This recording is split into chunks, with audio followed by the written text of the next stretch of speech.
आसाम और मगरबी बंगाल असेंबली इंतखाबात के पहले मरहले के लिए आज शाम थम गई इंतखाबी तशरीह। दोनों रियासतों में पहले मरहले के लिए सनीचर को होगी पोलिंग। वोटिंग की तैयारियां आखिरी मरहले में।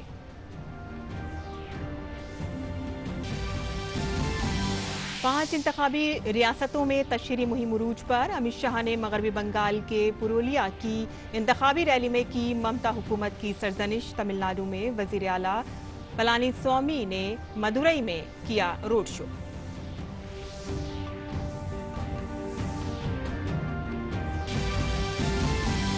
पार्लियामेंट का बजट इजलास गैर मुअय्यना मुद्दत के लिए मुलतवी। इजलास में जमकर हुआ काम। मालियात से मुतालिक तमाम कामकाज हुए मुकम्मल। लोकसभा में 18 बिल मंजूर। सरकार आलूदगी से निपटने के लिए कर रही है मौसर इकदाम। मरकजी वजीर नितिन गडकरी ने लोकसभा में कहा कि मुतबादिल ईंधन पर दिया जा रहा है जोर। दिल्ली और मुंबई के दरमियान 1300 किलोमीटर हाईवे बनाने पर किया जा रहा है गौर। लागत में आएगी 70% कमी। वजीर आज़म नरेंद्र मोदी जुमे और सनीचर को करेंगे बांग्लादेश का दौरा। भारत और बांग्लादेश के दरमियान सियासी ताल्लुकात के क़याम के 50 साल पूरे होने के मौके पर हो रहा है दौरा। इसी साल मनाया जा रहा है शेख मुजीबुर रहमान के पैदाइश का सदी साल। दोनों ममालिक के दरमियान होंगे कई मुआहदे। महाराष्ट्र, पंजाब, केरल, कर्नाटक, छत्तीसगढ़ और गुजरात में कोरोना मामलों में इजाफा। कोरोना के 81% रोजाना के नए मामले इन 6 रियासतों में से। दूसरी तरफ टीकाकारी मुहिम पूरे मुल्क में जोरों शोर से जारी। अब तक 5 करोड़ 31 लाख अफराद को लगाई गई वैक्सीन।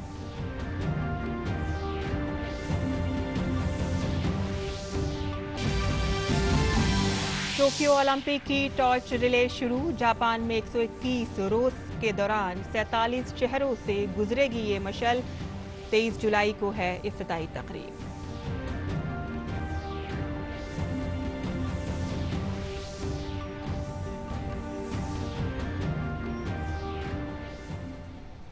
आदाब नाज़रीन, खबरनामे में आपसे इस्तकबाल है। मैं हूं साइमा खान। अब खबरें तफसील से।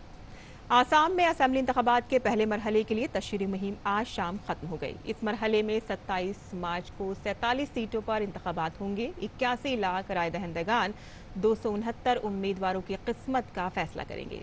सभी सियासी जमातें वोटरों को राग़िब करने में मसरूफ हैं।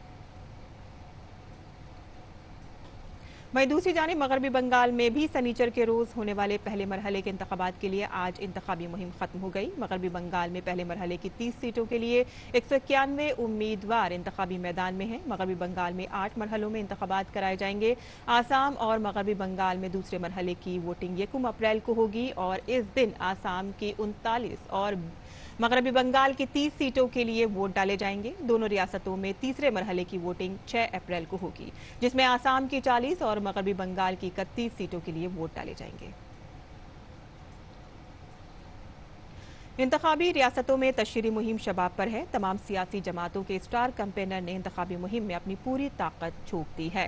मरकजी वजीर दाखिला और बीजेपी के सीनियर रहनुमा अमित शाह ने आज मगरबी बंगाल के पुरुलिया में रैली से खिताब किया। अमित शाह ने अपने खिताब में रियासत की ममता हुकूमत को तनकीद का निशाना बनाया।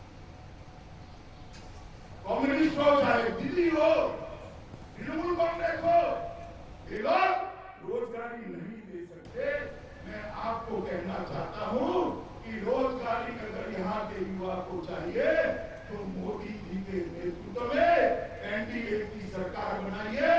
आज सूखे प्रत्याशी को आपका आशीर्वाद दीजिए।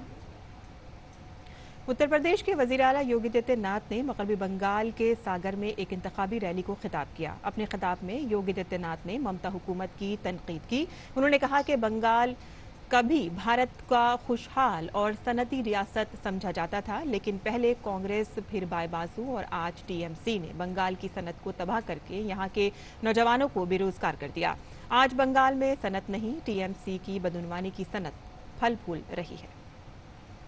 आज बंगाल में उद्योग नहीं, लेकिन टीएमसी का भ्रष्टाचार का उद्योग फल फूल रहा है। टीएमसी के गुंडे किस तरीके से यहां पर अराजकता और गुंडागर्दी का माहौल पैदा कर रहे हैं, ये किसी से छुपा हुआ नहीं है। कुल मिलाकर के 40 दिन का समय है और 40 दिन के बाद भी आप देखना कि 35 दिन के बाद उल्टी गिनती प्रारंभ हो जाएगी टीएमसी के गुंडों की, क्योंकि तब बंगाल के अंदर तब टीएमसी की सरकार नहीं, भारतीय जनता पार्टी की सरकार होगी। वज़ीर-ए-आज़म नरेंद्र मोदी ने कहा है कि आसाम में एनडीए इत्तेहाद को बड़े पैमाने पर मिलने वाली हिमायत अब नजर आ रही है। उन्होंने इसके लिए आसाम के अवाम का शुक्रिया भी अदा किया। उन्होंने कहा कि कनेक्टिविटी और बुनियादी ढांचे को फरोग देने के लिए एनडीए कोशिशों की वजह से ही अवाम इसकी हिमायत कर रही है। दूसरी तरफ वज़ीर-ए-आज़म ने मगरबी बंगाल इंतखाबात पर कहा है कि कल हमने जो कांथी में देखा वो मगरबी बंगाल के अवाम की सोच की अक्कासी कर रहा था। अवाम वहाँ बीजेपी की हुकूमत चाहते हैं।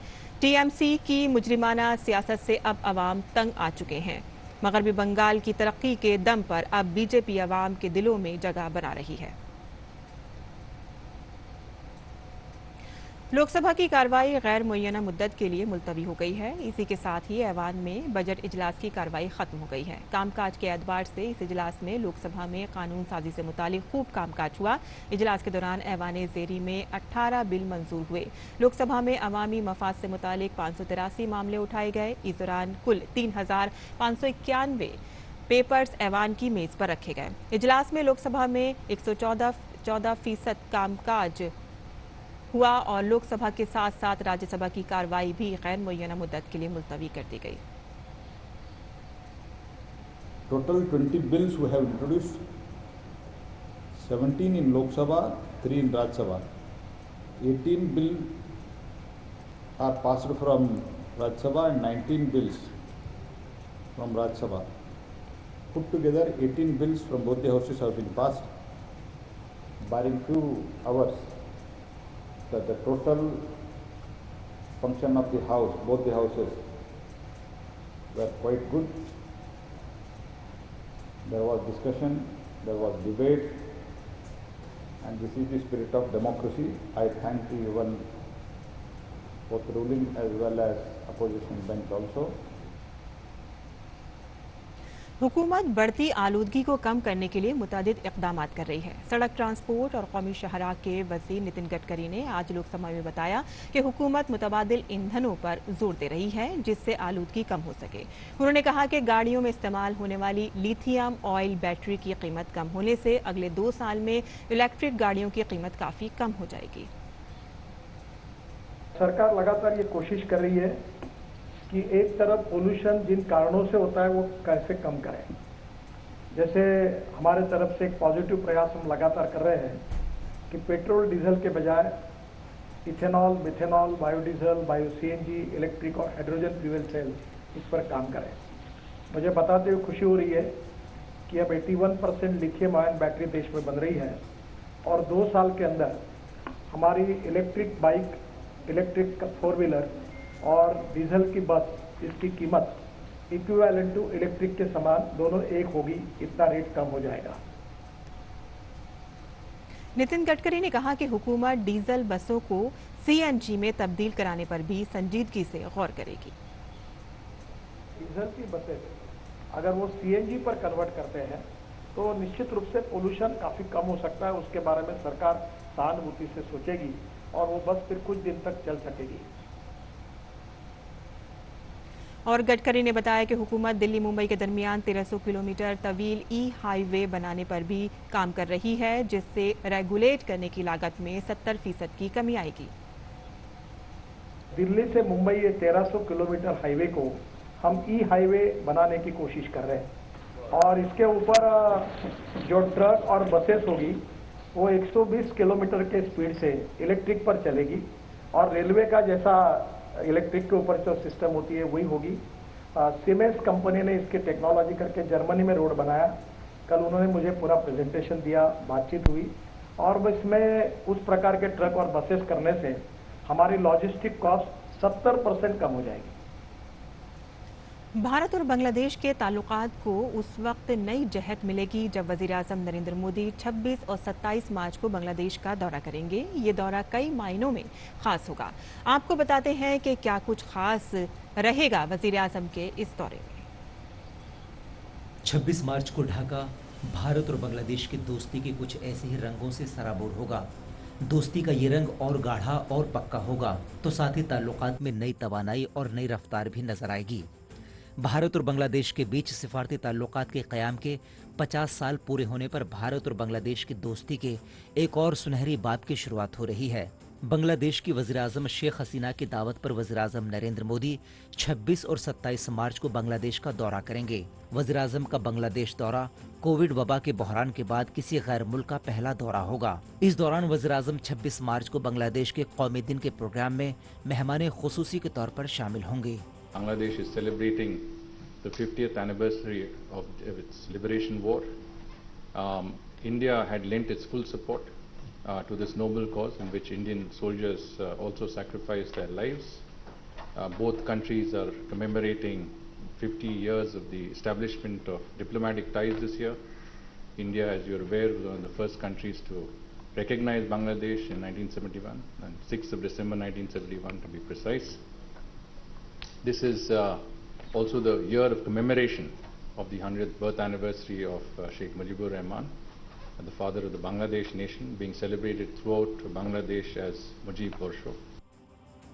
वज़ीर-ए-आज़म के प्रोग्राम में वज़ीर-ए-आज़म शेख हसीना के साथ दो तरफा मुज़ाकरात के अलावा बांग्लादेश के सदर मोहम्मद अब्दुल हामिद, बांग्लादेश के वज़ीर ख़ारजा डॉक्टर A.K. अब्दुल मोमिन के साथ मुलाकात भी शामिल है।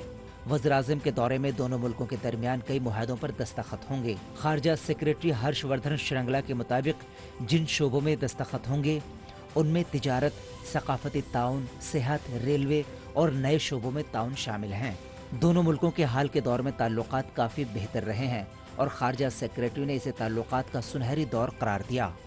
Our relationship with Bangladesh has attained historic heights in strong political and people-to-people ties. This has facilitated a partnership marked by conversations and discussions in candor, friendship and comfort. Under the leadership of Prime Minister Modi and Prime Minister Sheikh Hasina, our two countries have made remarkable progress in all areas, fully justifying this era being referred to as a Shonali Adhyay or a golden era in our relationship. Prime Minister Modi is looking forward to his visit and interacting with the leadership of and people of Bangladesh. इससे पहले अक्टूबर 2019 में शेख हसीना भारत के दौरे पर आई थीं और तब दोनों मुल्कों के दरमियान कई मुआहदों के साथ ही 3 प्रोजेक्टों की शुरुआत हुई थी, जिसमें गैस प्रोजेक्ट अहम है।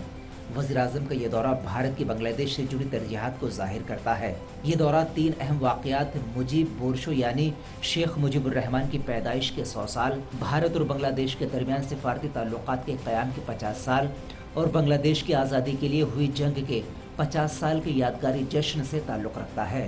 ढाका से अश्वनी और दिल्ली से चंद्रशेखर के साथ bureau report, DD news Urdu खबरें।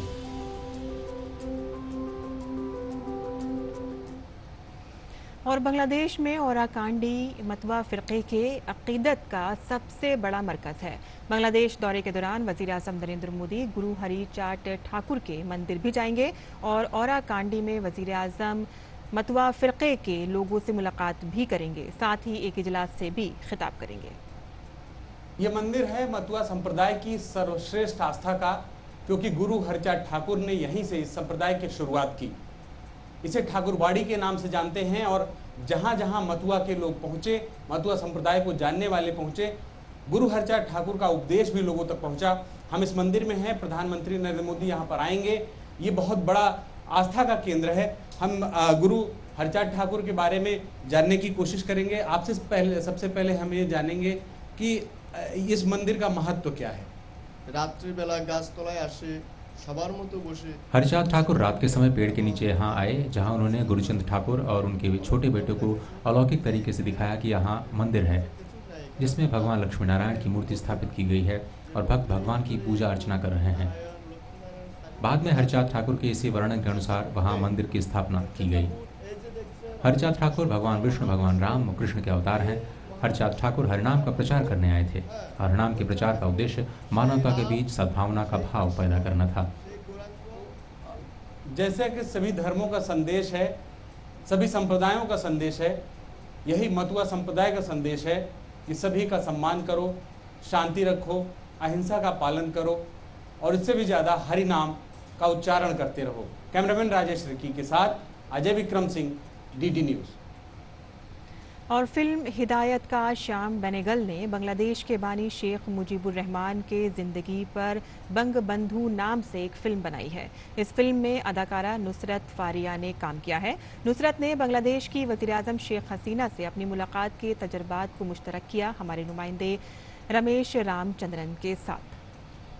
बांग्लादेश अपनी 50वीं सालगिरह मना रहा है इस साल, और इस अवसर पर बंगबंधु शेख मुजीबुर रहमान के लेगेसी के बारे में बात करने के लिए मेरे साथ मौजूद है बांग्लादेशी अभिनेत्री नुसरत फारिया। नुसरत, शुक्रिया आप हमसे बात करने के लिए। मैं ये जानना चाहता हूँ कि आपका ये एक्सपीरियंस कैसा रहा कि इस फिल्म में आप शेख हसीना जी की भूमिका अदा कर रही हैं। मेरे लिए तो ये बहुत ही बड़ी बात है, क्योंकि सबको ऐसा नसीब में नहीं होता, लेकिन मेरे नसीब में ऐसा आया है।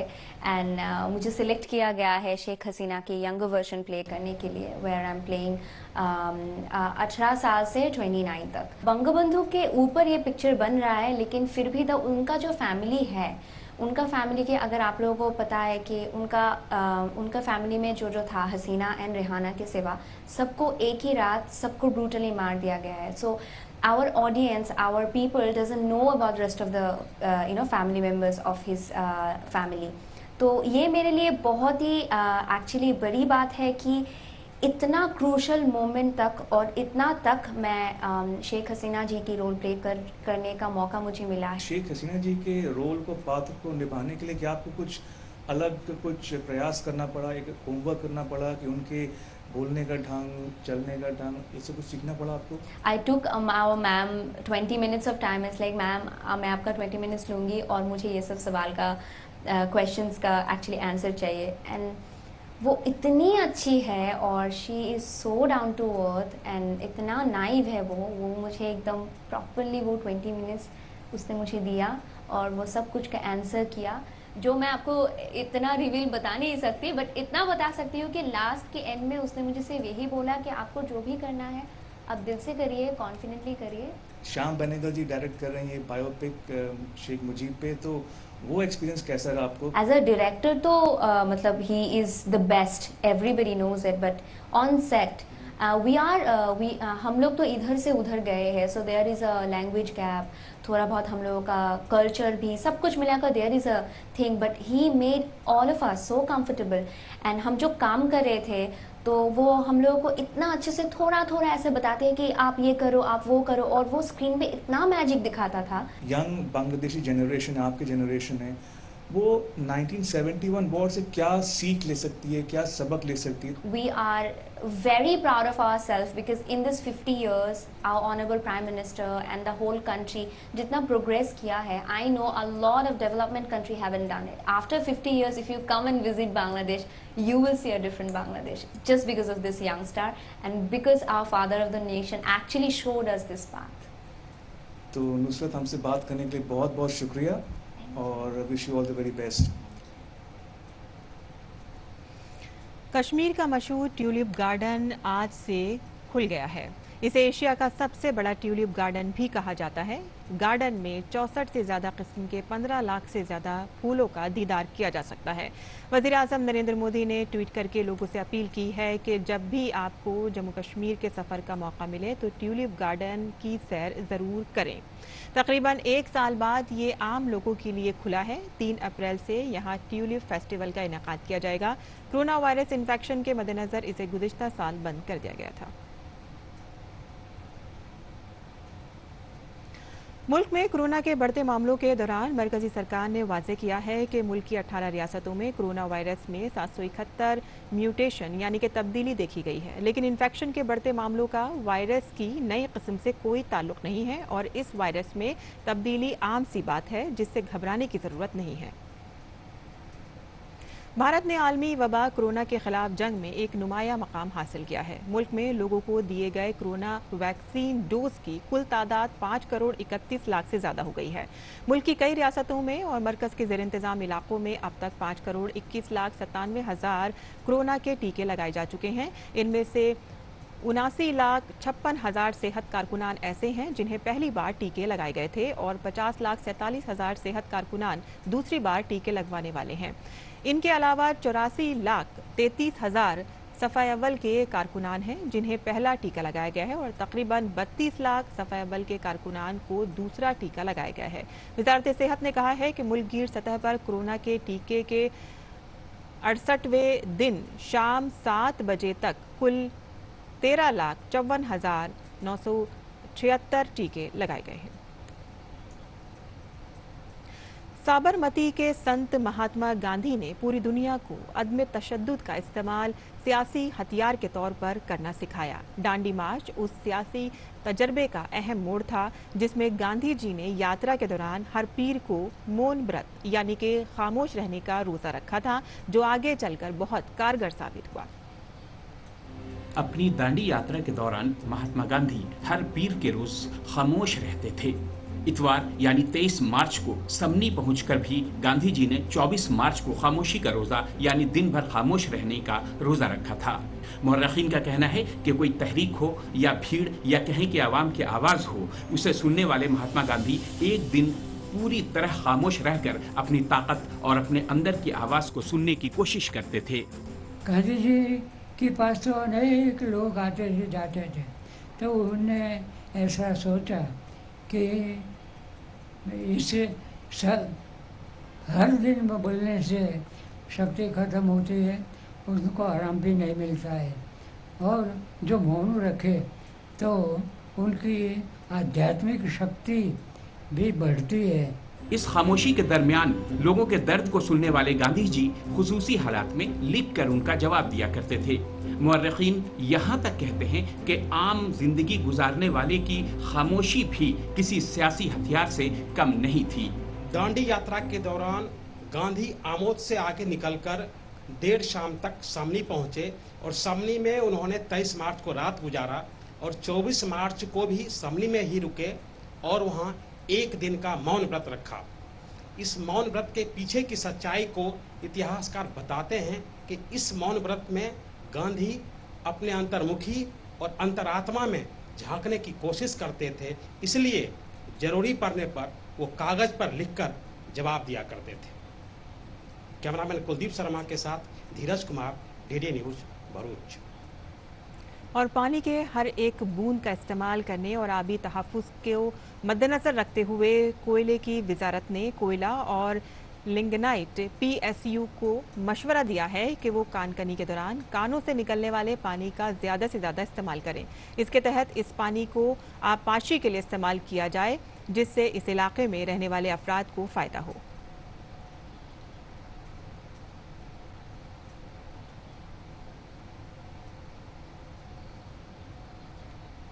मिलने लगा है तो समय से पानी मिल जाता है, अच्छी पैदावार हम ले रहे हैं। जब हमारी समय से पानी मिल जाता है तो अच्छी फसल आती है और अच्छा हम लोग उपयोग कर लेते हैं, उसमें हमको बहुत फ़ायदा है। मिलता है तो अच्छी खेती होती है, दोनों फसल होती है, धान और गेहूं का। इसके पहले नहर का पानी मिलता था तो मुश्किल से 1-2 पानी मिलता था, तो खेती नहीं हो पाती थी, खाने के लिए पर्याप्त नहीं होता था और बाल बच्चे जो है शहर की ओर काम धंधा करने जाते थे। अब जब से ये काली का पानी बिना पैसे का मिल रहा है तो दोनों फसल बराबर खेती होती है। मेरा नाम माया है, मैं पिपरिया के हूँ। खेती करने काली के पानी से पहले सूखी डाली रहती जमीन, अब है तो पानी चलने लगा जब से तो खेती करने लगी, तो इसी मेरा जीवन है और मेरा कुछ हिल्ला नहीं।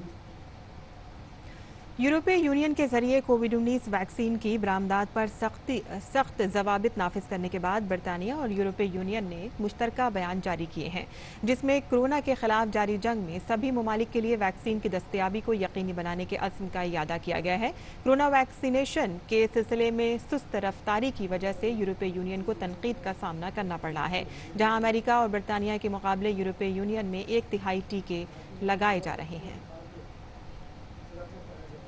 और भारत और पाकिस्तान के दरमियान सिंधु आबी मुआहदे से मुतालिक मुस्तकिल सिंधु कमीशन की 2 रोज़ा मीटिंग कल नई दिल्ली में ख़त्म हो गई।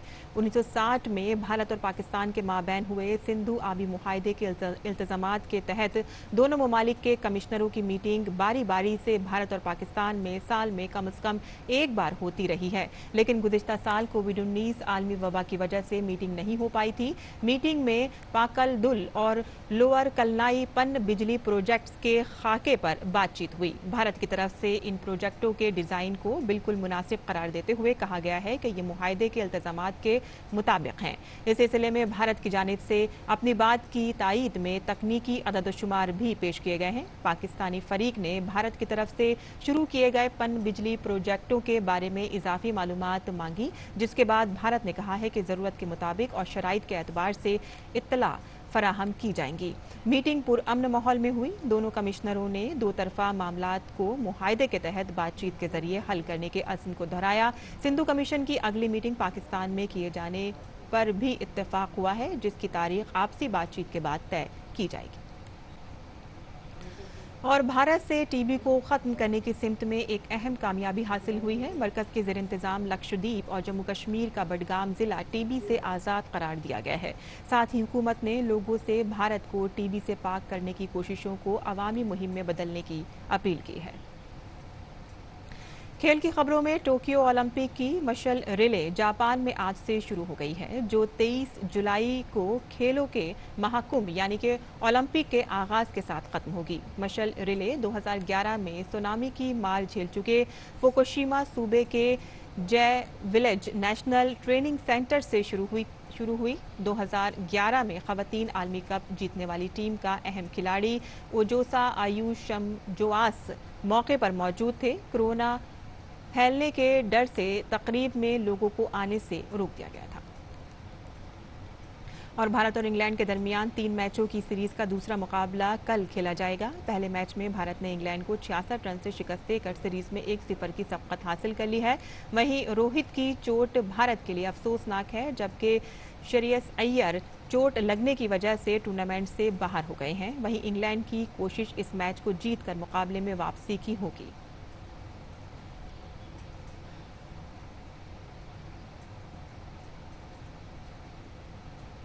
और आईसीसी T20 रैंकिंग में टीम इंडिया के कप्तान विराट कोहली चौथे मकाम पर पहुंच गए हैं। टीम इंडिया के कप्तान विराट कोहली और नायब कप्तान रोहित शर्मा अहमदाबाद में इंग्लैंड के खिलाफ T20 सीरीज पर 3-2 से कब्जा करने के बाद आईसीसी मर्दों की T20 प्लेयर रैंकिंग में ऊपरी पायदान पर पहुंचने वाले भारतीय खिलाड़ियों में शामिल हैं। कोहली एक पायदान ऊपर चौथे मकाम पर हैं, वहीं रोहित 3 पायदान की छलांग लगाकर रैंकिंग में 14वें मकाम पर पहुंच गए हैं।